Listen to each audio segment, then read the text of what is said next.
आज की कहानी है मधुमालती का पति कौन बनेगा। जब महाराज विक्रम उस पेड़ के पास आए तो उन्होंने बेताल को यथा स्थान और यथा स्थिति में लटके पाया। विक्रम ने उसे उतारकर कंधे पर डाला और अपनी राह पर चल दिए। तुम हठी हो विक्रमादित्य, आखिर तुम फिर आ गए मुझे लेने। बेताल बोला, खैर मैं तुम्हें एक कहानी सुनाता हूँ ताकि तुम थकावट महसूस ना करो। विक्रम खामोश रहे। बेताल ने कहानी सुनानी आरंभ की। यमुना के तट पर अर्धस्थल नामक एक नगर था। वहाँ केशव नामक एक ब्राह्मण रहता था जो बड़ा ज्ञानी, ध्यानी और तपस्वी था। उसके परिवार में उसकी पत्नी, पुत्र और एक पुत्री थे। पुत्र और पुत्री दोनों ही जवान हो चुके थे। अतः ब्राह्मण परिवार को पुत्री के विवाह की चिंता सताने लगी। पुत्री का नाम मधुमालती था। वह बड़ी ही रूपवती और गुणवती थी।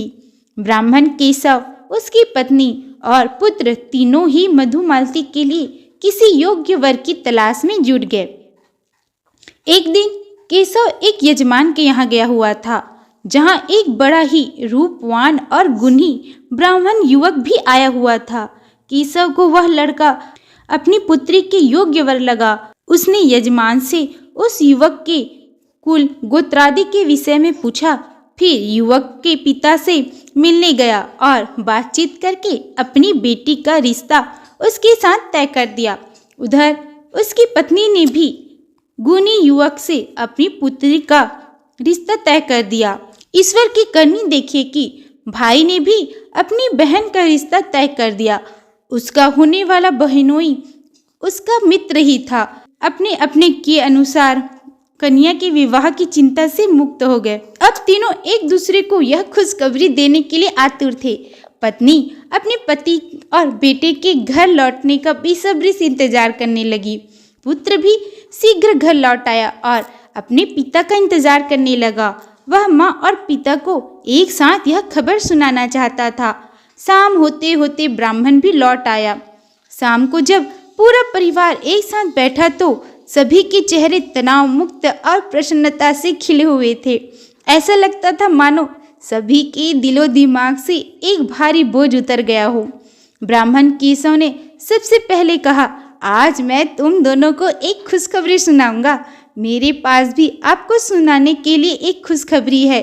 केशव की पत्नी भी उत्साहित होकर बोली, माँ और पिताजी, मैं भी आपको आज एक ऐसी खुशखबरी सुनाऊंगा जिसे सुनकर आपकी सारी चिंताएं दूर हो जाएंगी। ब्राह्मण का पुत्र बोला, मैंने अपने एक मित्र के साथ बहन का रिश्ता पक्का कर दिया है। क्या? ब्राह्मण चौंका। एक सुयोग्य युवक के साथ मैंने भी उसका रिश्ता पक्का कर दिया है। और हैरानी में डूबी केशव की पत्नी बोली, मैं भी यही बताना चाहती थी कि एक सुयोग्य व गुणी युवक के साथ मैंने भी अपनी मधुमालती का रिश्ता पक्का कर दिया है। एक दूसरे की बात सुनकर तीनों ही स्तब्ध रह गए। अब क्या होगा? यह तो नई मुसीबत खड़ी हो गई। अब किस वर को इनकार करे और किसको स्वीकार करे? इत्तेफाक की बात तो यह थी कि तीनों एक ही दिन बारात ले आने के लिए लड़के वालों को बताया था। आखिर विवाह की तिथि आ गई, किंतु कोई निर्णय न हो सका। पूरा परिवार एक अजीब धर्म संकट में फंस गया था। शाम होने पर तीनों वर अपने अपने संबंधियों के साथ उपस्थित हो गए। तीनों ही मधुमालती से विवाह करने का दावा करने लगे। मधुमालती की खूबसूरती देखकर तो वे दावे और भी प्रबल हो चुके थे। उधर मधुमालती भी उन तीनों युवकों से प्रभावित दिखाई दे रही थी। तीनों ही गुणी, बुद्धिमान और रूपवान थे। किसको वरू? वह स्वयं भी हैरान थी। किंतु तभी ऐसा हुआ कि न जाने कहां से एक भयंकर काला सर्प निकला और मधुमालती को डसकर गायब हो गया। काला सर्प उसका काल बनकर आया और सारे विवाद पर विराम लग गया। मधुमालती सांस भी नहीं ले पाई थी कि किस्सा खत्म। चारों ओर हाहाकार मच गया। वे तीनों युवक इस प्रकार विलाप करने लगे मानो उनकी ब्याहता मर गई। मगर अब रोने पीटने से क्या होना था? अब तो किस्सा ही खत्म हो गया था। समाज बिरादरी ने मिलकर मधुमालती का अंतिम संस्कार कर दिया। उन तीनों युवकों में से एक का नाम माधव था, दूसरे का नाम वामन और तीसरे का नाम मधुसूदन था। माधव नामक युवक ने मालती की चिता ठंडी होने के बाद उसकी हड्डियां एक पोटली में बांधकर अपने पास सुरक्षित रख ली। वह वन की ओर चला गया और तपस्या करने लगा। वामन नामक युवक ने मधुमालती की राख एक पोटली में बांधी और वहीं एक कुटिया बनाकर रहने लगा। मधुसूदन भी साधु वेश धारण करके वन को निकल पड़ा। मधुसूदन भ्रमण करता हुआ एक नगर में जा पहुंचा, जहां वह एक तांत्रिक के घर ठहर गया। तांत्रिक देर रात गए अपने घर भोजन करने आया तो किसी बात पर वह अपनी पत्नी से क्रुद्ध हो उठा। उसी गुस्से में उसने अपने बच्चे को उठाकर चूल्हे की आग में झोंक दिया। लड़का जलकर मर गया। इस पर उसकी पत्नी रोने चीखने लगी। यह देखकर मधुसूदन को क्रोध आ गया। वह अपने आसन से उठा और क्रोधावेश में बोला, मैंने तो आप लोगों को धर्मात्मा और सज्जन समझकर यहाँ रुकने और भोजन करने का मन बनाया था, किंतु आप तो एकदम दुष्ट हैं। ऐसा क्रोध भी किस काम का कि अपने ही अपने को आग में झोंक दे। अब मैं यहाँ एक पल भी नहीं रुक सकता। आप इस प्रकार क्रोधित होकर मत जाइए महाराज। मेरे पास एक संजीवनी पोथी है, उसके द्वारा मैं इस बच्चे को अभी जीवित कर देता हूँ। तांत्रिक ने कहा। संजीवनी पोथी? मधुसूदन चौंक गया। हाँ महाराज, तांत्रिक ने कहा, मैं अभी आपको उसका चमत्कार दिखाता हूँ। कहकर तांत्रिक भीतर गया और वहां से एक पोथी निकाल लाया। फिर उसने बच्चे की राख और हड्डियां एकत्र करके मंत्र पढ़े और बच्चे पर अभिमंत्रित जल छिड़ककर उसे जीवित कर दिया। यह चमत्कार देखकर मधुसूदन आश्चर्यचकित रह गया। यह तो वाकई एक अनोखी घटना थी। यह क्रिया देखकर मधुसूदन के मन में पाप आ गया। उसने सोच लिया कि वह किसी प्रकार इस पोथी को लाकर अपनी मधुमालती को जीवित कर लेगा। उसी रात उसने मौका देखकर वह पोथी हथिया ली और सवेरा होने से पहले ही वहां से रफू चक्कर हो गया।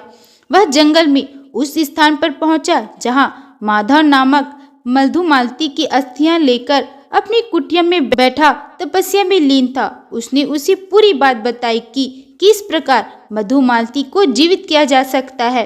फिर उन्होंने आपस में सहमत होकर वामन को खोज निकाला, जिसके पास मधुमालती की चिता की राख थी। तीनों युवकों ने आपस में मंत्रणा करके मधुमालती को जीवित करने का निश्चय कर लिया। उस समय उसमें से किसी के भी मन में यह विचार न उभरा कि जीवित होने के बाद मधुमालती पर किसका अधिकार होगा। तीनों ने मिलकर पहले उसकी अस्थियां जोड़ी, फिर उस अस्थियों पर राख डाली। सबसे अंत में मधुसूदन ने संजीवनी पोथी के माध्यम से उसे जीवित कर दिया। मालती जीवित हो गई। इस बार उसका रूप लावण्य पहले से भी अधिक सुंदर था। उसे देखकर तीनों की नीयत डोल गई। अब तीनों ही उस पर अपनी पत्नी होने का दावा करने लगे। मधुसूदन का तर्क कि उसने संजीवनी पोथी लाकर उसे जीवित किया है, अतः मालती पर उसका अधिकार है, क्योंकि यदि वह संजीवनी पोथी न लाता तो मालती के जीवित होने का कोई सूत्र ही नहीं बनता। वामन का कहना था कि यदि वह राख संभाल कर न रखता तो भला वह कैसे जिंदा हो पाती। माधव का कहना था कि यदि उसके पास उसकी अस्थियां न होती तो भला मालती को कौन जीवित कर सकता था। इतनी कहानी सुनना कर बेताल खामोश हो गया। फिर एक क्षण रुककर उसने विक्रम को संबोधित किया। अब तुम ये बताओ विक्रम कि वास्तव में मालती किसकी पत्नी हुई।